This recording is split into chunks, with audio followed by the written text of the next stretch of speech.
The gentle hum of the bus engine had lulled me into a dangerous comfort. After a 16-hour shift at the hospital, my body had surrendered to exhaustion despite my best efforts. I remember fighting to keep my eyes open, the city lights blurring outside the window as my head bobbed against the cold glass. The late-night bus was nearly empty. Just me, a couple of teenagers in the back, and an elderly man clutching a plastic bag of groceries. The scent of rain and diesel fuel hung in the air, mixing with the faint antiseptic smell that always clung to my scrubs after work. I never meant to fall asleep. I never meant to miss my stop. I certainly never meant to end up here. The first thing I noticed when I woke was the softness beneath me. Too soft. Too smooth. Hospital-grade cotton sheets had a certain roughness to them, and my own bedding at home was worn thin from too many washes. This was different. Like sinking into a cloud. My fingers instinctively stretched out, feeling the cool, silky texture of what could only be absurdly expensive sheets. My eyes flew open in alarm. This wasn't my apartment. This wasn't the bus. The ceiling above me was high and ornate, with intricate crown molding I'd only ever seen in magazines. A crystal chandelier hung in the center, catching light even though the room was dim. I shot upright, my heart hammering against my ribs, and took in my surroundings. The bedroom was massive, easily 3 times the size of my entire studio apartment. Floor-to-ceiling windows were covered by heavy drapes, allowing just a sliver of early morning light to peek through. The furniture was dark wood, polished to a high shine. A fireplace with a marble mantel dominated one wall. "Where am I?"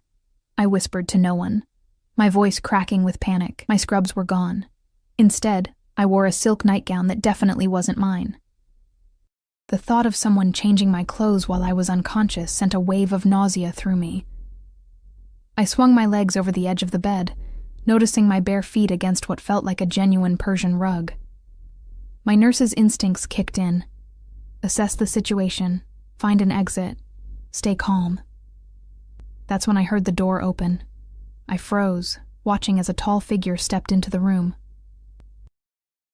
The morning light from the hallway silhouetted him, leaving his face in shadow, but I could make out broad shoulders beneath an impeccably tailored suit. The scent of expensive cologne drifted toward me, something woodsy with notes of amber and spice. "You're awake." His voice was deep, accented, somehow both soft and commanding at once. He moved closer, and I could see him more clearly now. Dark hair, expertly styled. A strong jaw with just the right amount of stubble. Eyes so intensely blue they seemed almost unnatural. Handsome in the way that powerful, dangerous things often are, like admiring the beauty of a predator while knowing it could tear you apart. Behind him, another man stood at the door, wider, with a blank expression and the unmistakable bulge of a weapon beneath his jacket. "Who are you?" I demanded, pulling the sheets around me like armor. "Where am I? Why did you bring me here?" The man tilted his head slightly, studying me with an unsettling intensity. "You don't remember?" "Remember what?" I fell asleep on the bus, my voice caught as fragments of memory surfaced. The bus stopping. Someone boarding, not at a regular stop. Raised voices. Something pressed against my face. The sharp smell of chemicals. Then nothing. "You were about to be taken," he said it matter-of-factly, as if informing me of the weather. "My men were following a target. They saw him board your bus with 2 others. They were watching you, waiting for the right moment." He stepped closer, and I pressed myself against the headboard. "You were very lucky, Malishka. Very lucky I found you first." "Found me? You kidnapped me." I tried to keep my voice steady, but fear made it tremble. A ghost of a smile touched his lips. "I saved you. Then why am I here and not at a police station? Or my home? Who are you?" He unbuttoned his suit jacket and sat on the edge of the bed, ignoring how I flinched away. "My name is Alexander Volkov. This is my home. You are here because you are safe here." The name struck a chord of recognition. I'd heard it before, whispered in the emergency room when certain patients came in with suspicious injuries. Seen it in newspaper headlines about businesses changing hands under mysterious circumstances. Alexander Volkov, the Russian. The ghost who controlled half the city's underworld. "You're..." I couldn't finish the sentence. "Yes." He didn't need me to elaborate. He knew what people called him, what he was. "What do you want from me?" My medical training was the only thing keeping me from complete panic. The practiced calm I used when facing the worst traumas in the ER. Alexander reached out, and I held my breath as his fingers gently tucked a strand of hair behind my ear. "What is your name?" I hesitated, wondering if giving him my name would somehow make my situation worse, but he already knew where I lived, where I worked. He could find out easily enough. Eliza Chen. Eliza. He said my name slowly as if tasting it. Dr. Eliza Chen, emergency medicine, 27 years old, lives alone, works too much. He recited these facts about my life with casual precision. No family in the city, no close friends, no one who would immediately notice if you disappeared. A chill ran down my spine. How do you... I make it my business to know things, Malishka. Stop calling me that, whatever it means. His smile widened slightly. It means little one, a term of endearment. We are not endeared to each other, I snapped, fear giving way momentarily to anger. You had no right to bring me here, to change my clothes, to... The women who work for me attended to you. He interrupted smoothly. Your clothes were dirty from the bus. As for bringing you here... His expression darkened. The men who were watching you work for Dmitry Sokolov. Do you know what happens to women who catch Sokolov's attention? I didn't answer, but the tight knot in my stomach told me I could guess. They disappear, Alexander continued. Some end up in other countries, some are never found at all. He leaned closer. So yes, I brought you here. And here you will stay until I am certain you are no longer of interest to him. You can't keep me prisoner. Prisoner? He looked almost offended. Look around you, Eliza. Does this look like a prison? A gilded cage is still a cage. He laughed then, the sound surprisingly warm in the tense atmosphere. You have spirit. Good, you'll need it. He stood abruptly. Breakfast will be ready soon. There are clothes in the closet that should fit you. Join me downstairs when you're ready. He turned to leave, and desperation clawed at me. Wait, please, I have patience. Responsibilities. People will notice if I don't show up for my shift. Alexander paused at the door. Your hospital has been informed that you've taken emergency leave for a family matter. Your apartment is being watched. Your bills will be paid. He glanced back at me. Everything has been taken care of. For how long? I asked, my voice small. For as long as necessary. His gaze traveled over me with an intensity that made my skin prickle, with something I refused to acknowledge as anything but fear. You're safe here, Eliza. That's all that matters now. As he moved to close the door, I heard him murmur something to the guard outside. Just one word, but it carried clearly in the quiet room. Mine. The door shut with a soft click, leaving me alone in the luxurious prison. My fingers clutched the sheets as I tried to process what had happened, what was still happening. A Mafia boss had saved me from what he claimed was an attempted abduction, only to bring me to his mansion and declare ownership of me. My life had been neatly rearranged without my consent, my freedom taken under the guise of protection. I slid from the bed and moved to the window, pulling back the heavy curtain. Sunlight flooded the room, momentarily blinding me. When my vision cleared, I gasped. The mansion sat on what appeared to be a private estate, with manicured gardens stretching toward a dense forest. In the distance, I could see the glitter of the city skyline. Close enough to taunt me with its proximity, far enough to make escape on foot impossible. Movement below caught my eye. 2 men with guns visible at their hips patrolled the grounds, not just keeping others out, I realized, keeping me in. I let the curtain fall back into place and sank to the floor, wrapping my arms around my knees. Think, Eliza. Think. There had to be a way out of this situation. I'd faced difficult circumstances before. Growing up in foster care after my parents' accident, working my way through medical school, surviving the grueling years of residency, I'd always found a solution, a way forward. But I'd never faced someone like Alexander Volkov. I pushed myself up and made my way to the attached bathroom, another shock of luxury with its marble floors and massive shower. I caught my reflection in the mirror, pale face, dark circles under my eyes, long black hair tangled from sleep. I looked exactly like what I was. A woman completely out of her depth, but beneath the fear and confusion, something else flickered. Determination. I was a trauma surgeon, I dealt with life and death situations every day. I remained calm when others panicked. I found solutions when there seemed to be none. I would find a way out of this too. For now, though, I needed information. And to get information, I needed to play along. I splashed water on my face and squared my shoulders. I would meet Alexander for breakfast. I would learn the layout of this place, understand the routines, identify potential allies. I would be patient and observant. And then, when the moment was right, I would escape. I opened the closet and gasped. Rows of clothing, dresses, pants, blouses, all still with tags from high-end designers, all exactly my size. This hadn't been prepared overnight. Alexander had been planning this, planning for me, for some time. The realization sent another wave of dread through me. Just how long had he been watching me? And why? What made me special enough to warrant this level of attention from one of the most dangerous men in the city? I chose the most modest outfit I could find. Black pants and a simple blue blouse, and slipped it on, trying not to think about how perfectly it fit. How someone had studied my body enough to know exactly what would suit me. As I dressed, my mind raced with questions. Why would Sokolov's men be after me? I was nobody, just an overworked ER doctor with student debt and a tiny apartment. I had no connections to the criminal world, no valuable information, nothing worth kidnapping me for. Unless... A terrible thought struck me. Unless it wasn't me they wanted. Unless they wanted to get to Alexander through me. But that would mean he and I were connected somehow. And we weren't. We couldn't be. I would have remembered meeting someone like him. I finished dressing and took a deep breath, steeling myself for what lay ahead. As I opened the bedroom door, I found the same guard from earlier standing outside. "Mr. Volkov is waiting in the dining room," he said, gesturing for me to follow him.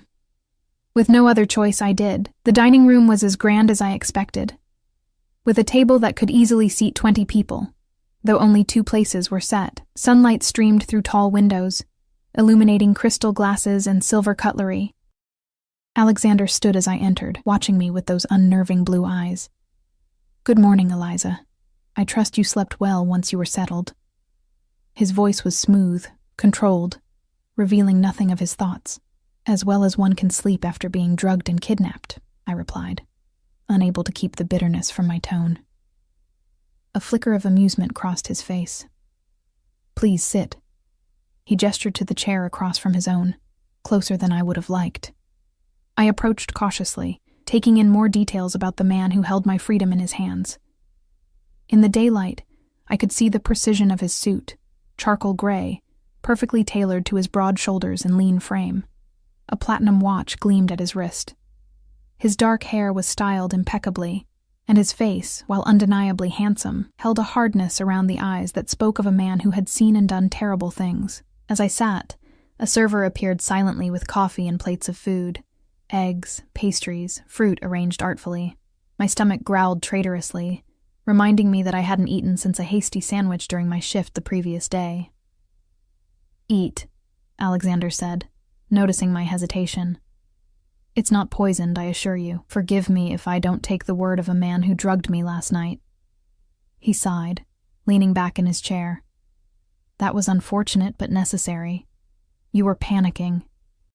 Of course I was panicking. Strange men boarded the bus and... "My men removed you from danger," he interrupted, his voice hardening slightly. "Would you prefer I had let Sokolov's people take you? I assure you, their hospitality would be significantly less comfortable than mine."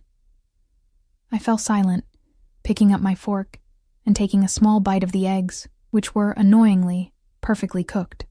"Why would Sokolov want me?" I finally asked.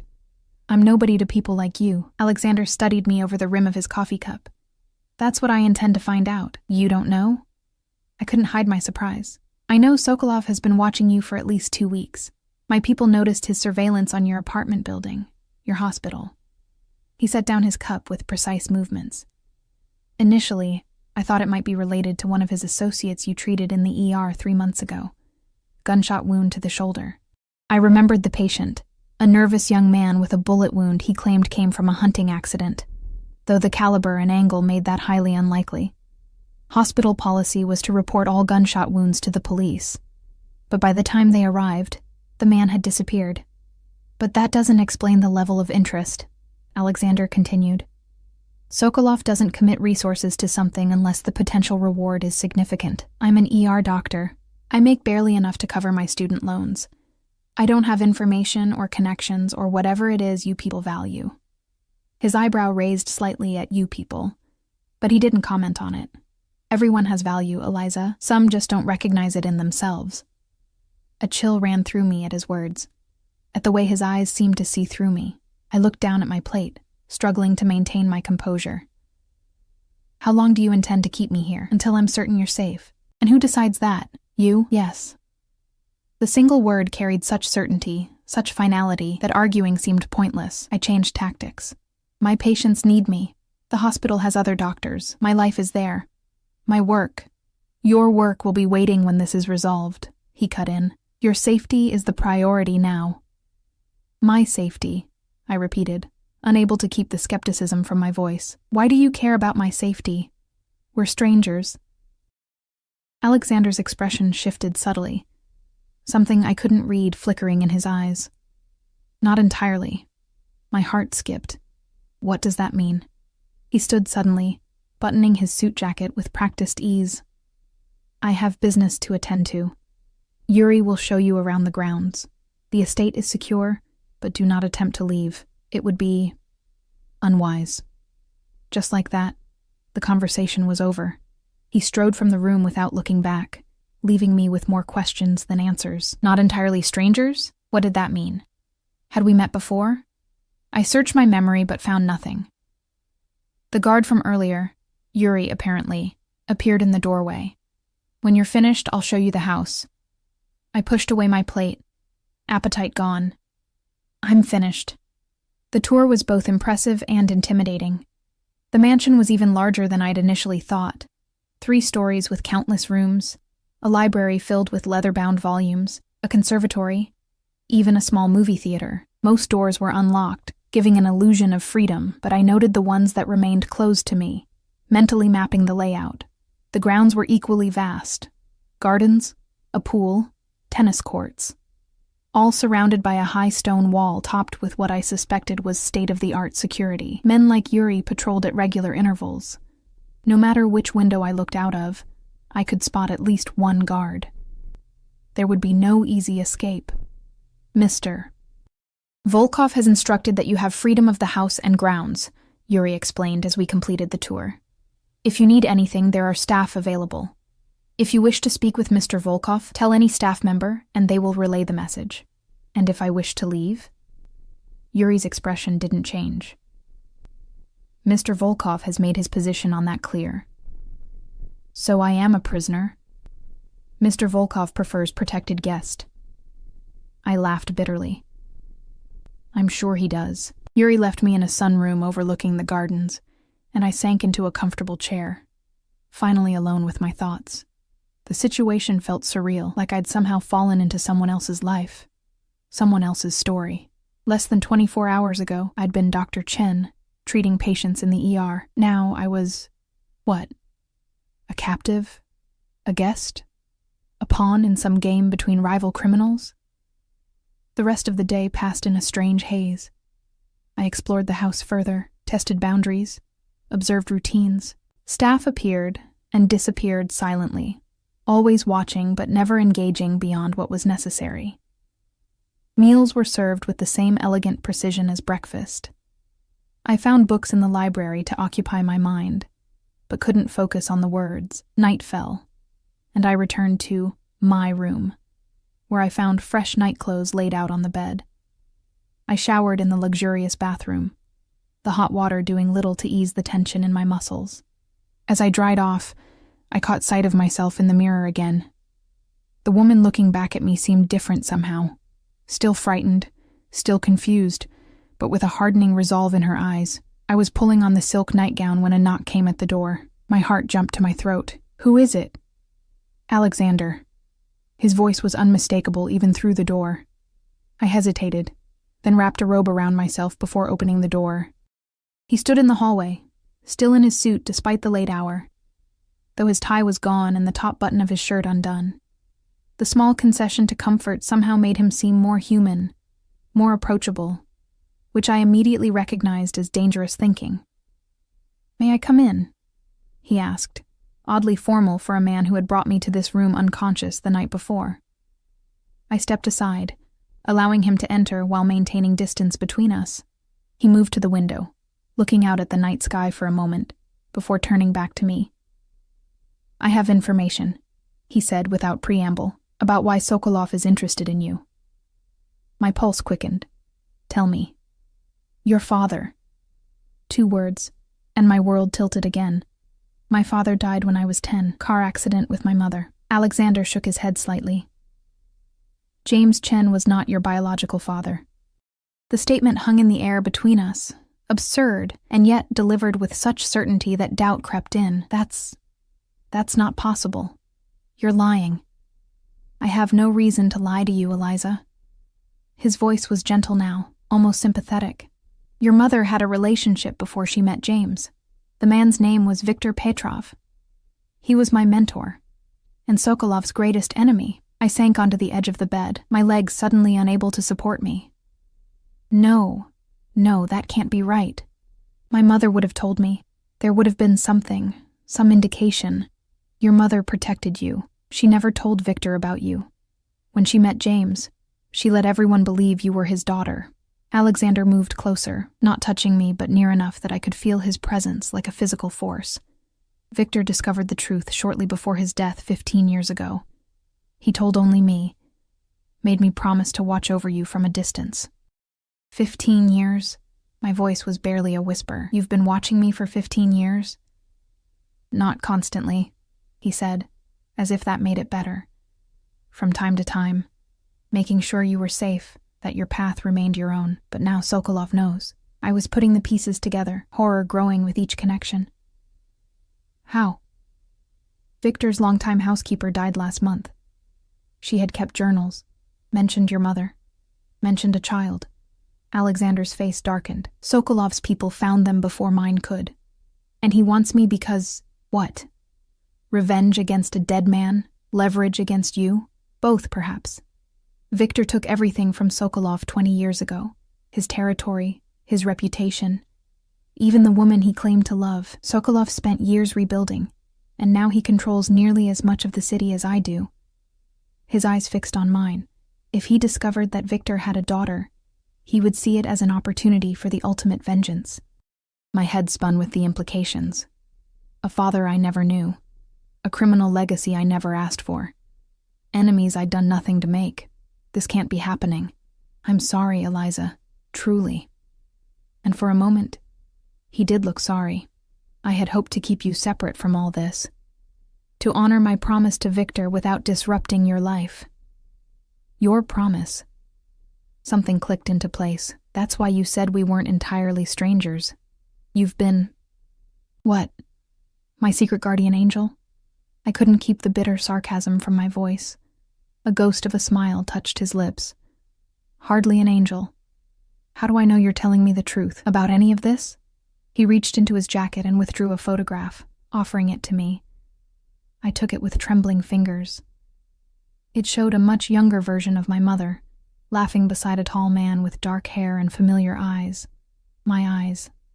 They stood on a beach somewhere, looking happy. In love. "Where did you get this?" "Victor kept it. Always." I stared at the photo, at the face of the man who was supposedly my biological father. A man who had lived and died without me ever knowing him. A man whose legacy now threatened my life. "I still don't understand why you brought me here," I said finally. "If you've been watching over me for years without interfering, why now? Why not just warn me? Help me leave town? Why?" I gestured around the room, at my captivity, however luxurious. Alexander moved closer, and this time he did touch me, just the lightest brush of fingers against my cheek. But it sent an inexplicable shiver through me. "Because I made another promise, Eliza. One I made to myself when I realized Sokolov had discovered your existence." "What promise?" His eyes locked with mine, intense and unwavering, "that I would keep you safe, whatever the cost." The way he said it, with such conviction, such certainty, made me believe him, despite every instinct screaming that this man was dangerous, that his world was dangerous, that I needed to get as far away from him as possible. "And what's the cost to me?" I asked, my voice barely audible. "My freedom? My life?" He withdrew his hand, and I tried to ignore the strange sense of loss that followed. "Your patience. For now." Before I could respond, he turned and walked to the door. "Rest. We'll talk more tomorrow. Alexander." His name felt strange on my lips. He paused, looking back at me. "If what you're saying is true, if Sokolov is after me because of who my father was, then I'm not just in danger now. I'll always be in danger. This doesn't end with a few days of protection in your mansion." Something flickered in his expression. Approval, perhaps, that I'd understood the situation so quickly. "We'll find a solution, Eliza, together." Then he was gone, the door closing softly behind him, leaving me alone with a photograph of strangers who had shaped my destiny without my knowledge or consent. A mother who had kept secrets, a father I never knew, and now a man who claimed the right to protect me because of promises made to ghosts. I placed the photo on the nightstand and curled up on the bed, wrapping my arms around myself as if I could hold the pieces of my fractured reality together. Sleep seemed impossible, but exhaustion eventually pulled me under, into dreams of running through endless corridors, always pursued, never escaping. Block 3. Morning arrived with harsh clarity, sunlight streaming through a gap in the curtains I'd forgotten to close completely. I blinked away sleep, momentarily disoriented until memories of the previous day came rushing back. The mansion. Alexander. The photograph that had turned my understanding of myself inside out. I reached for it on the nightstand, studying the faces more carefully in the light of day. My mother looked so young, so carefree, a version of her I barely remembered. And the man beside her, I searched his features for traces of myself. The shape of the eyes, perhaps. The curve of the jawline. It was strange to suddenly see yourself in a stranger's face. Viktor Petrov, my biological father, a criminal. A man powerful enough that his enemies would target his daughter 15 years after his death. I set the photo down and rose from bed, my body aching from tension. After showering and dressing in clothes I still couldn't think of as mine, I made my way downstairs, determined to find answers that made sense of this new reality. The house was quiet, though staff moved about with practiced efficiency, their eyes always sliding past me as if trained not to stare. I asked one of them, a young woman arranging flowers, where Alexander was. "Mr. Volkov had business in the city, Dr. Chen," she replied. "He left early this morning." Of course he had. Drop a bombshell about my parentage, then disappear. Did he say when he would return? "No, ma'am. But he asked that you make yourself comfortable. Anything you need, just ask. Comfortable. As if that were possible." I wandered through the house, eventually finding myself in the library again. Unlike yesterday's aimless exploration, today I had purpose. If Viktor Petrov had been important enough in the criminal world to have enemies still seeking revenge, there might be information about him here. The library was extensive, with books in multiple languages lining the walls from floor to ceiling. I scanned the shelves, not entirely sure what I was looking for, until I reached a section that seemed different. Older books, leather-bound journals, photo albums, personal history, not literature. One album in particular caught my attention, a simple black cover with no markings. I pulled it from the shelf and opened it, my breath catching as faces looked back at me. Younger versions of Alexander, and beside him, the man from the photo, Viktor, my father. I carried the album to a nearby chair and began turning pages, absorbed in this glimpse of a world I'd never known existed. Photos spanning years, men in suits at restaurants, on boats, at what appeared to be business meetings, but which I now understood had nothing to do with legitimate business. Viktor aged through the pages, his dark hair graying at the temples, the lines around his eyes deepening, but his stance always confident, authoritative, and always nearby. Alexander, growing from a serious young man into the imposing figure I now knew. His loyalty to Viktor evident in every image. He was like a father to me. I startled, nearly dropping the album. Alexander stood in the doorway, watching me with an unreadable expression. I hadn't heard him return, hadn't heard him approach. I didn't mean to pry, I said, though that was exactly what I'd been doing. Yes, you did. He entered the room fully, removing his suit jacket and draping it over a chair. But I don't mind. You have a right to know about him. Tell me then, I challenged, holding up the album. Tell me about the criminal who apparently fathered me, the man whose legacy has now stolen my life from me. Alexander sat across from me, loosening his tie with one hand. Victor was more than his business, Eliza. He was brilliant, cultured, loyal to those who earned his trust. He built an empire from nothing after coming to this country with empty pockets. An empire of what? Drugs? Weapons? Extortion? Protection, Alexander countered smoothly. Structure in a world that lacks it. Yes, some of our business operates outside conventional law. But Victor had principles. Lines he wouldn't cross. People under his protection lived better, safer lives than they would have otherwise. Forgive me if I don't romanticize organized crime, I said dryly. My mother left him for a reason. Something flickered in Alexander's eyes. She left because she discovered she was pregnant. She wanted a different life for you. A normal life. Victor respected that choice, even when he learned about you years later. He watched from a distance, made sure you had opportunities. Did you never wonder how you received that scholarship for medical school? I stared at him, a cold realization washing over me. The mysterious scholarship that had appeared just when I'd been about to give up my dream of becoming a doctor. The benefactor who wished to remain anonymous. That was him? Alexander nodded. His last gift to you. He died 3 months later. I closed the album, suddenly unable to look at the faces anymore. So my entire life has been built on blood money. Everything I've worked for, everything I've achieved, everything you've achieved has been through your own intelligence and determination. He interrupted firmly. The money opened a door. You walked through it on your own merit. I wanted to argue, to reject this connection to a world I'd never chosen, but the evidence of Victor's influence on my life was becoming undeniable. And now his enemies want to use me, or hurt me, because of a connection I never even knew about. Yes. Alexander leaned forward, his expression intense, which is why you must stay here, where I can protect you. For how long? I demanded. Forever? Am I supposed to live the rest of my life in a gilded cage because of a father I never met? Until we eliminate the threat. The casual way he said, eliminate, sent a chill through me. A stark reminder of exactly who this man was, and what he was capable of, and how do you plan to do that? Sokolov is cautious, protected, but not infallible. Alexander's voice hardened. He's made his move against you. Now I'll make mine against him. You're talking about killing him. I said it plainly, refusing to dance around the reality.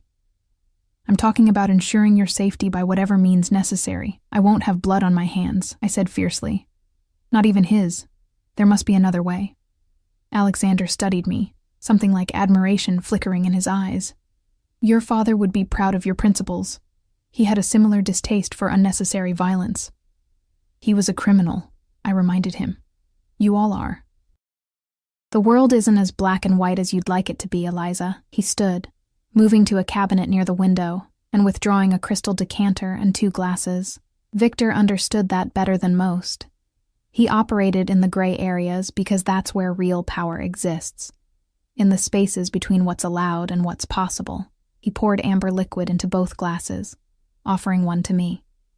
I shook my head. It's barely noon. A ghost of a smile touched his lips. Time is a construct. He set the rejected glass aside and took a sip from his own. Tell me what you want, Eliza. If you could define a solution to this situation, what would it be? The question caught me off guard. Since waking up in this mansion, no one had asked what I wanted. I want my life back. I want to return to my apartment, my job. I want to pretend none of this ever happened. That's not possible. Sokolov knows who you are now. That can't be undone. Then I want to leave. Start over somewhere new, where neither of you can find me. Alexander shook his head. He has connections across the country, across the world. And without my protection, you wouldn't last a week. Frustration bubbled up inside me. So those are my only options? Stay here as your prisoner indefinitely? Or die at Sokolov's hands? Not prisoner, he corrected softly. Never that. What then? I demanded, standing to face him directly. What am I to you, Alexander? A obligation? A promise to be kept? A possession? He set down his glass and stepped closer, his proximity making my heart race in a way I refused to examine. You are under my protection, he said, his voice low. But you're not a prisoner, Eliza. You never will be. Fine words from a man who won't let me leave, I countered, refusing to back away despite the intensity of his gaze. I won't let you walk into danger, he corrected. There's a difference. Not from where I'm standing. We were close now. Too close. I could smell his cologne, see the faint scar near his temple that was usually hidden by his hair. For a moment, something electric seemed to pass between us. A tension that had nothing to do with fear and everything to do with something I wasn't ready to acknowledge. A discreet knock at the door broke the moment. Yuri stood in the doorway, his expression grim. Sir, there's a situation that requires your attention. Alexander's demeanor shifted instantly, the almost softness vanishing behind a mask of cold authority. Excuse me, Eliza. We'll continue this discussion later. He followed Yuri from the room without looking back, leaving me breathless and confused. I sank back into my chair, my mind racing. What had just happened between us? And why did I feel disappointed that it had been interrupted? No, I couldn't think like that. Stockholm Syndrome was real, and I refused to become a victim of it.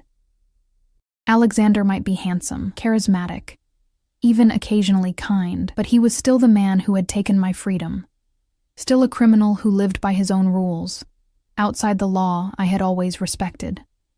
I returned the photo album to its shelf and left the library, needing movement, air, anything to clear my head. I made my way outside to the gardens, grateful for the spring sunshine and the illusion of freedom the open space provided, though I remained acutely aware of the guards patrolling the perimeter. As I walked, I tried to make sense of everything I'd learned. My biological father was a crime boss. His protege was now my protector. His enemy wanted to use me for revenge.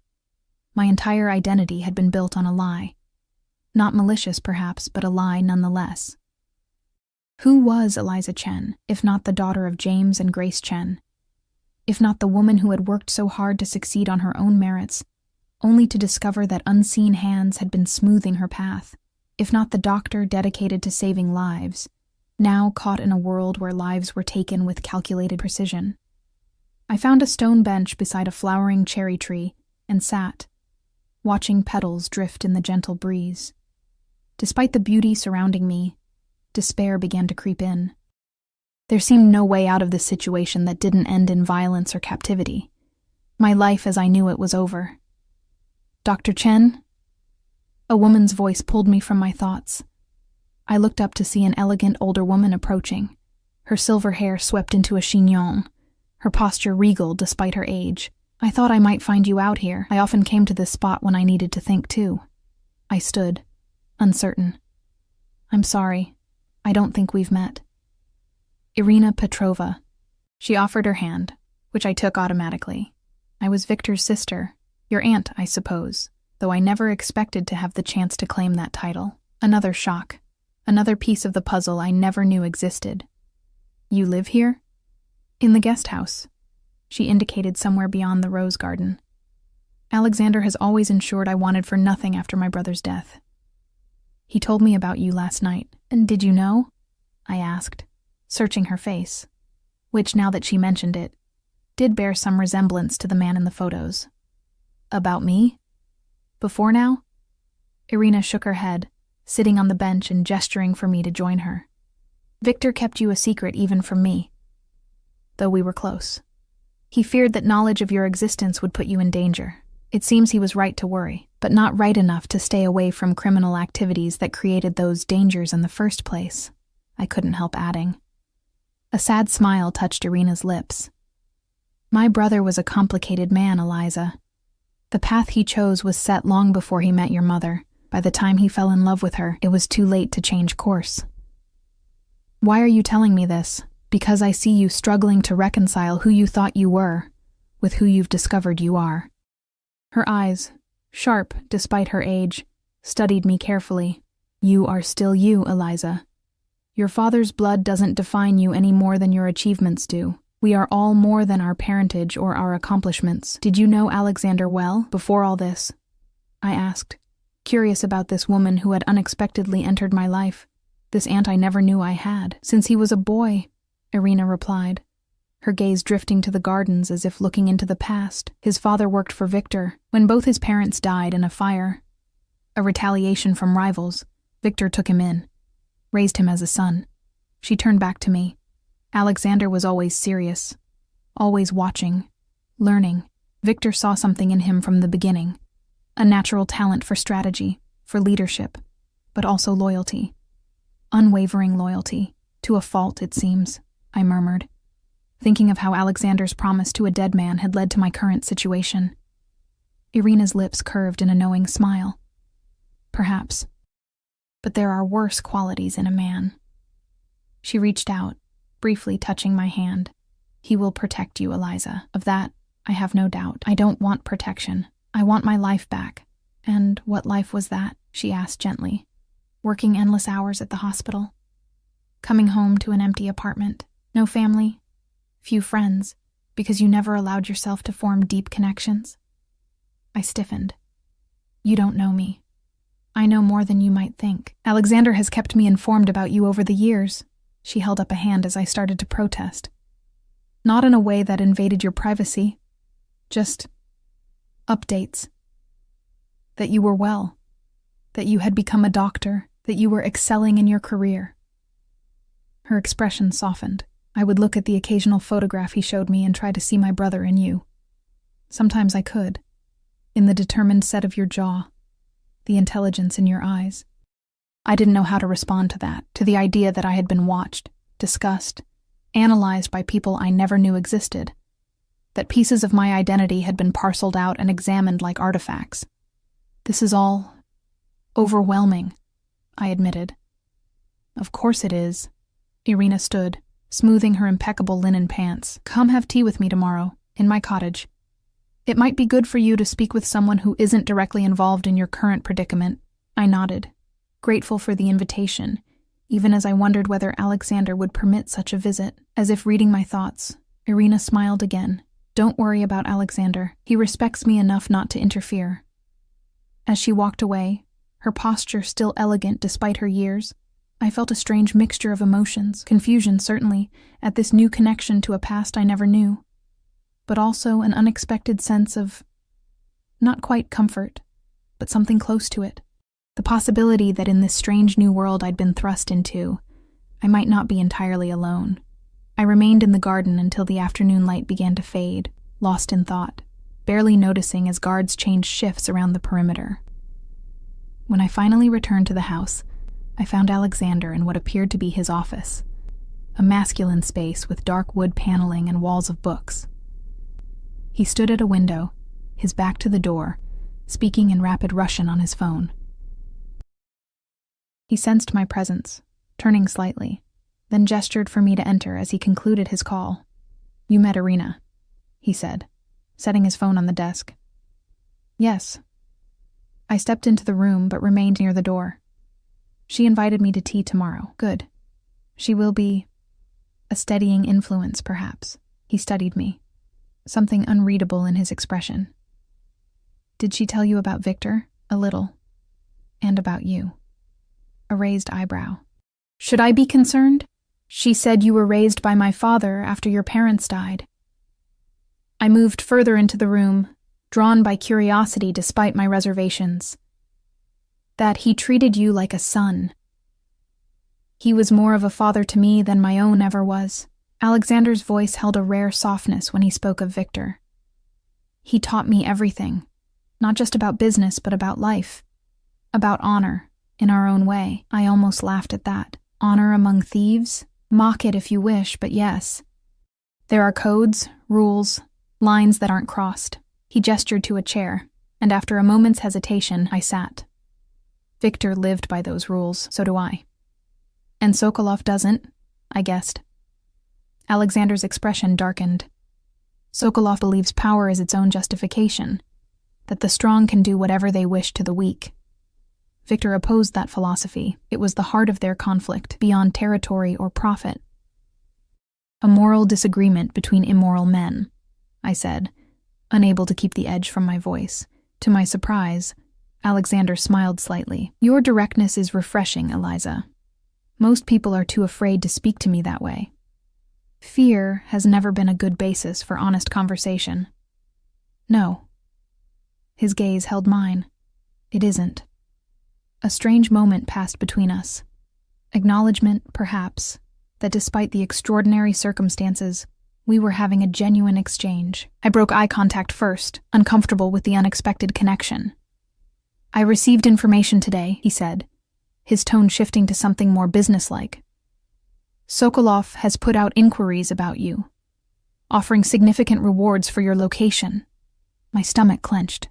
Then he knows I'm missing. He knows you're not at your apartment or the hospital. He doesn't know you're with me. Not yet. But he'll figure it out eventually, yes. Alexander moved to a sideboard, pouring water from a crystal decanter. He offered me a glass, which I accepted this time, my throat suddenly dry. Which means we need to accelerate our plans. What plans? I asked, suddenly wary. You haven't shared any plans with me. He took a seat behind his desk, his posture somehow both relaxed and alert. I've been gathering information, assessing options. Sokolov is well protected, but not invulnerable. Every man has weaknesses. You're still talking about killing him. It wasn't a question. I'm talking about eliminating a threat to your life, he corrected, as if the distinction mattered. But there may be alternatives. His position has been unstable recently. There are whispers of dissatisfaction among his lieutenants. If properly exploited, internal conflict could remove him without direct intervention. And you'd take over his territory, I guessed. A slight shrug. Balance would be maintained. The city would be more stable. This is insane, I said, setting down my glass with more force than intended. You're discussing a potential gang war like it's a business merger. People could die. People will die regardless, Eliza. The only question is which people. His voice was calm, matter of fact. This isn't the world you've known, with its rules and procedures. This is a world of power and consequence, of action and reaction. A world I want no part of, I insisted. Yet here you are. His eyes held mine, challenging. You can deny your connection to this world, but it exists regardless. The question now is how you choose to navigate it. I don't have a choice. You've made all my choices for me. Not all, he said quietly. Never all. I stood abruptly, needing distance from him, from this conversation that was making me question boundaries I'd always thought fixed and clear. I can't do this right now. I can't discuss people's lives, deaths, like they're chess pieces. Alexander remained seated, watching me with that unnerving intensity.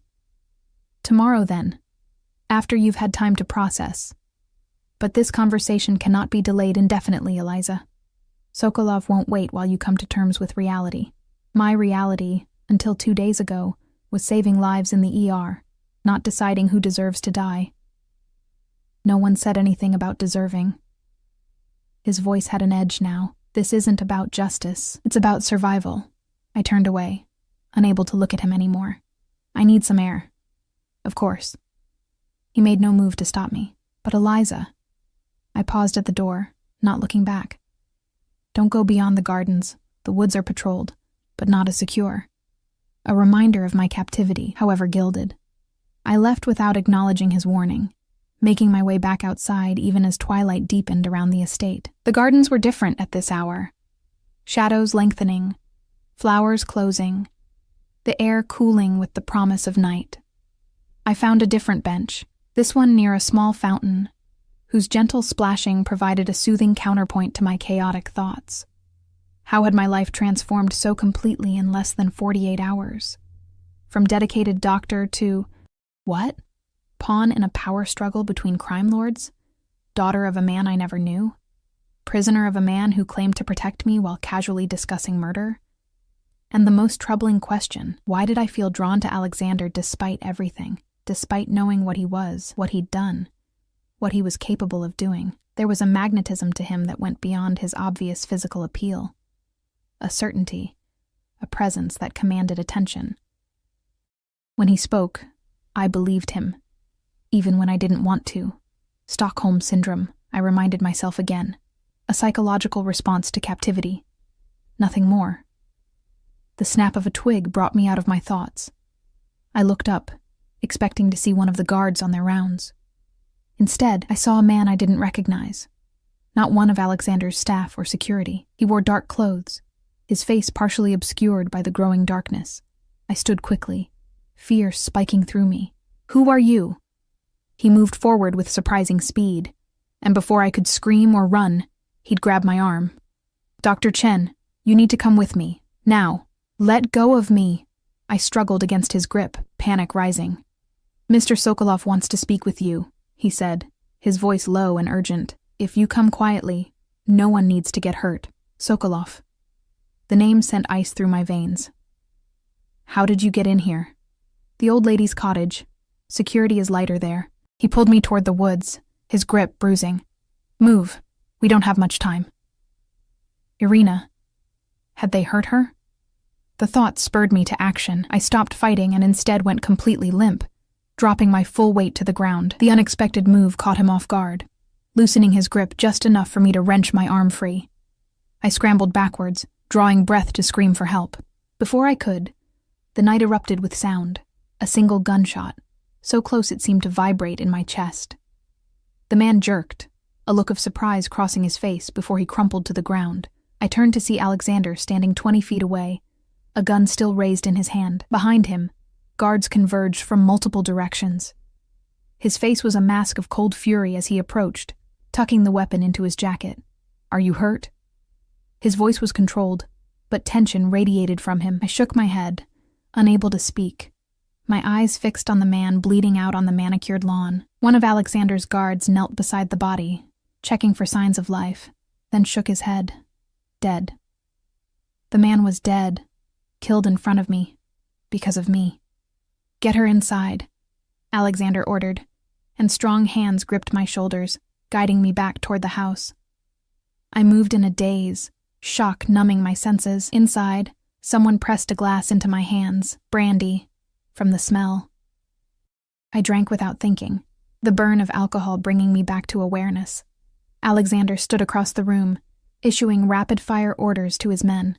His suit was immaculate, his demeanor composed, as if he hadn't just killed a man less than 5 minutes ago. "Irina," I managed to say. "He mentioned Irina's cottage. Is she—" "She's fine," Alexander assured me, crossing the room to stand before me. "They used her garden to access the property, but didn't enter her home. She's being moved to the main house tonight as a precaution." Relief washed through me, followed immediately by renewed horror at what had just happened. "You killed him." "Yes." No apology, no justification, just acknowledgement of the act. "He was going to take me to Sokolov." "Yes." I looked up at him, at the man who had just taken a life to prevent mine from being taken. "Thank you." Something flickered in his eyes, surprise, perhaps, that I would thank him for killing, but it hadn't been abstract then, hypothetical. It had been immediate, visceral. Him or me. "I told you I would protect you," he said simply. I meant it. And in that moment, surrounded by the aftermath of violence, I believed him completely. Whatever else Alexander Volkov was, criminal, kidnapper, killer, he was also, undeniably, my protector. And in this new world I'd been thrust into, that might be the only thing keeping me alive. That night, sleep was impossible. Every time I closed my eyes, I saw the man falling, the look of surprise on his face as life left him. I kept replaying the moment, wondering what would have happened if Alexander hadn't appeared when he did. Where would I be now? In Sokolov's hands? Already dead? By dawn I'd given up on rest. I showered and dressed mechanically, choosing practical clothes without really seeing them. When I emerged from my room, I found a guard I didn't recognize standing outside my door, younger than Yuri, but with the same watchful eyes. "Dr. Chen." He nodded respectfully. "Mr. Volkov asked me to escort you today. Security has been increased." I didn't argue. After last night, The need for protection no longer seemed theoretical. I followed him downstairs to the dining room, where I found not just Alexander, but Irina as well, engaged in quiet conversation over coffee. They both looked up as I entered, concern evident in their expressions. I must have looked as exhausted as I felt. "Eliza." Irina rose to greet me, taking my hands in hers. "How are you, my dear?" "I'm fine." I lied automatically, the doctor's response to personal inquiry. Alexander didn't speak, but pulled out the chair beside his. A silent invitation. I sat, allowing a server to pour coffee I wasn't sure I could stomach. "You haven't slept," Alexander observed, his voice low. No. I saw no point in denying it.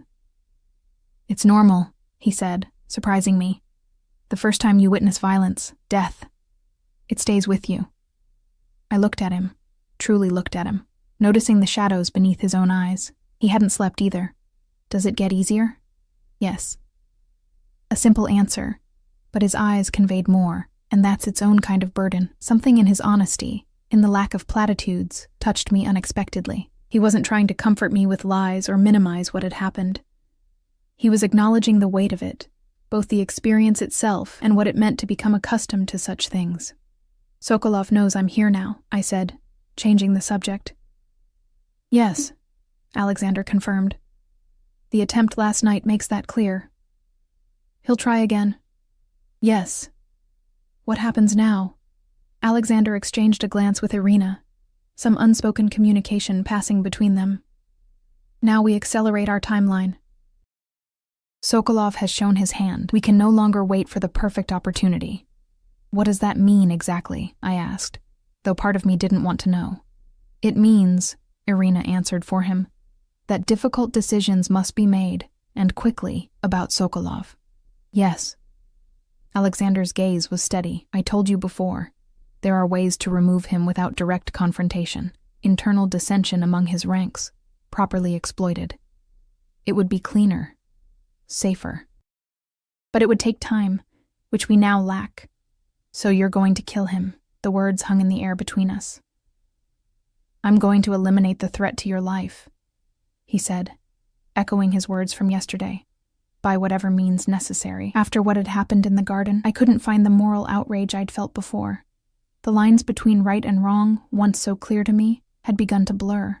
When? Tonight. We've received information about a meeting at one of his clubs, a rare opportunity where his security will be lighter than usual. My hand trembled as I lifted my coffee cup. "And after? What happens to me after he's gone?" "You'll be safe," Alexander said, as if that answered everything. "But will I be free?" I pressed. "Will I be able to return to my life?" Something flickered in his expression. "Your old life is gone, Eliza. You must understand that. Even with Sokolov removed, there will always be others who would use you to get to me, who would see Victor's daughter as leverage or a target. So I remain your prisoner indefinitely." I couldn't keep the bitterness from my voice. "Not prisoner," he corrected, an edge entering his tone. "Never that." "What then?"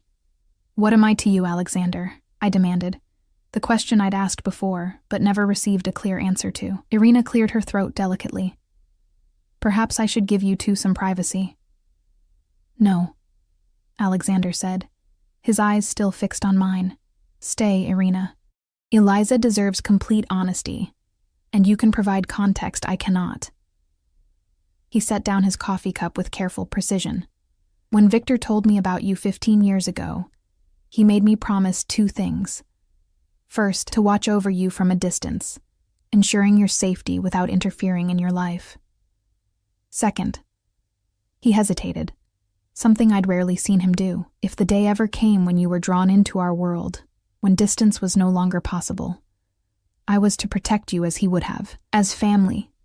"Family," I repeated, trying to understand. "Victor and I were not related by blood," Alexander continued, "but he was the only father I knew."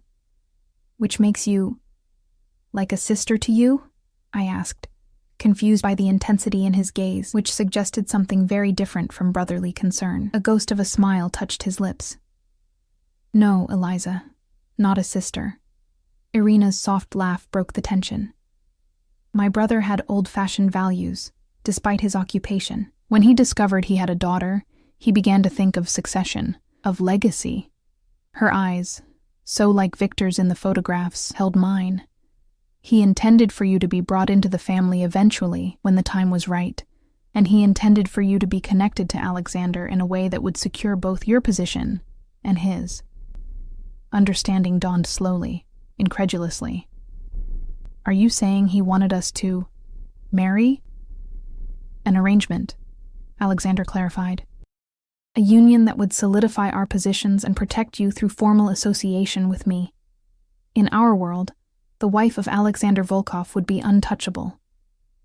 I sat back, stunned. That's medieval. It's practical, Irina countered gently.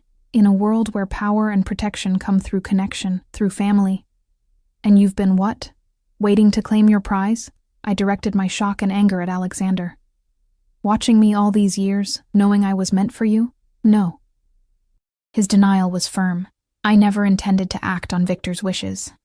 I respected his desire for you to have a normal life, free from our world. I kept my distance, watched over you only enough to ensure your safety. Until Sokolov discovered my existence. Yes. His eyes held mine, unflinching. But even now I make no claim on you, Eliza. No demands. Victor's wishes are not commands from the grave. You are not an object to be passed from father to protege. Then what am I? I asked again, my voice barely audible, his expression softened fractionally. You are a woman I have watched from afar for 15 years. A woman I have admired for her determination, her compassion, her strength.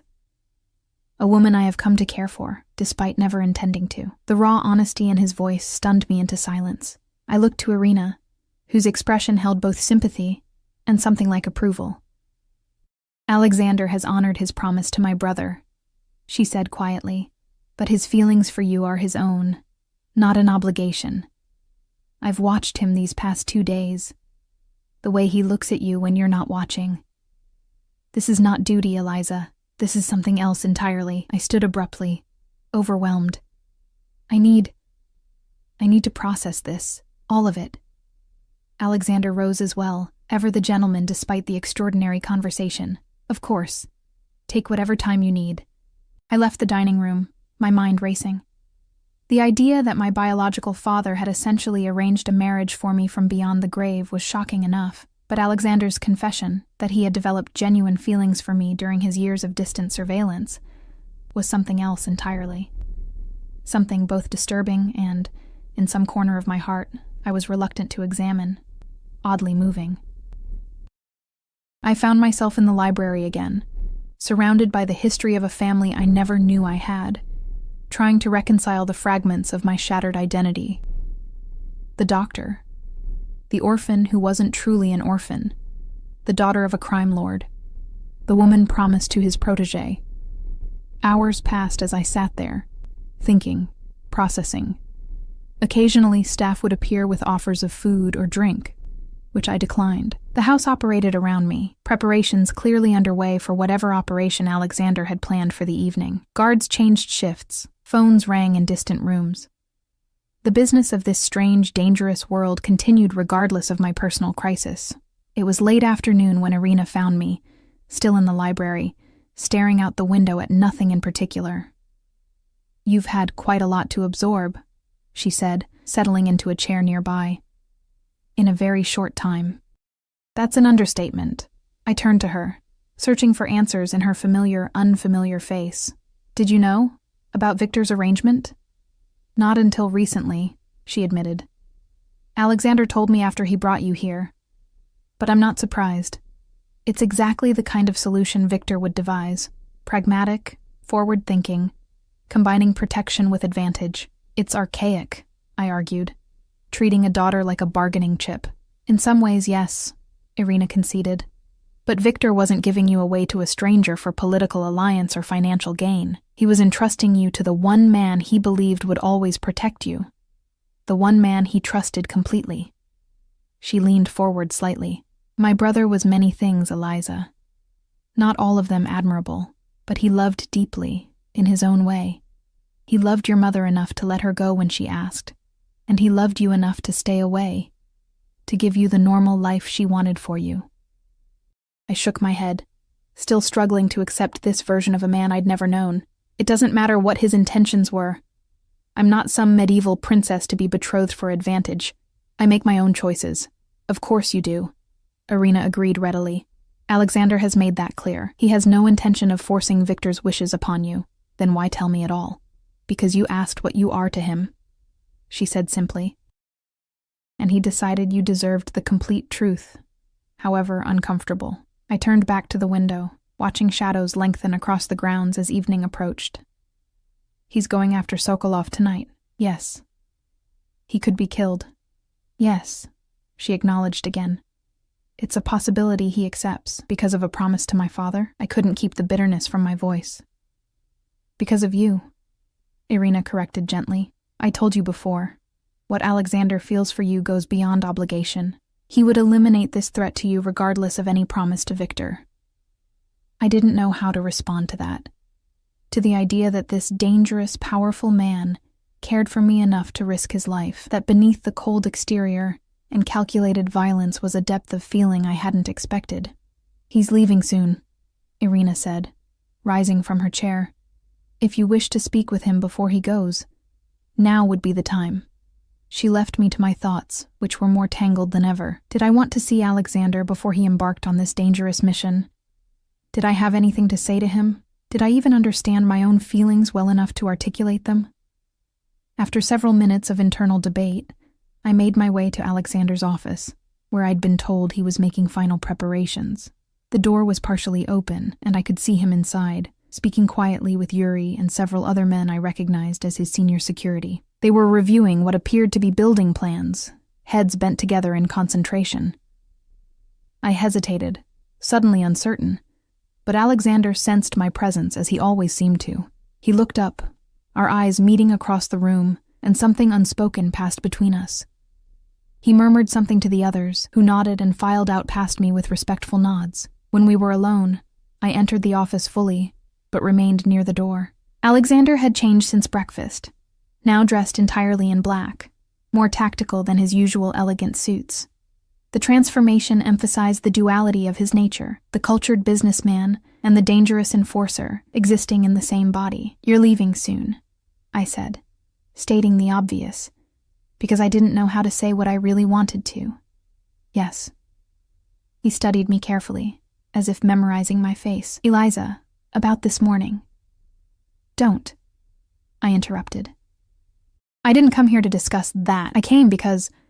I hesitated, trying to organize my chaotic thoughts, because I wanted to say, be careful. A flicker of surprise crossed his face, followed by something warmer. I always am. This is different. Sokolov knows you're coming. Not where or when. We have the advantage of surprise. I stepped closer, driven by an impulse I didn't fully understand. You don't have to do this. Not for me. We could find another way. There is no other way, he said, his voice gentle despite the firmness of his words.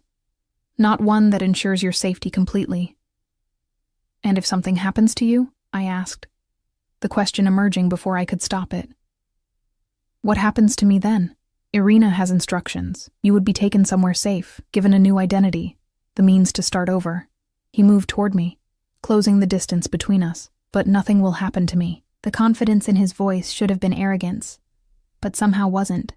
It was simply certainty, the certainty of a man who had faced death many times and always emerged victorious. How can you be so sure? I asked, my voice barely above a whisper. Because I have something to come back for. His eyes held mine, intense and unwavering. Someone,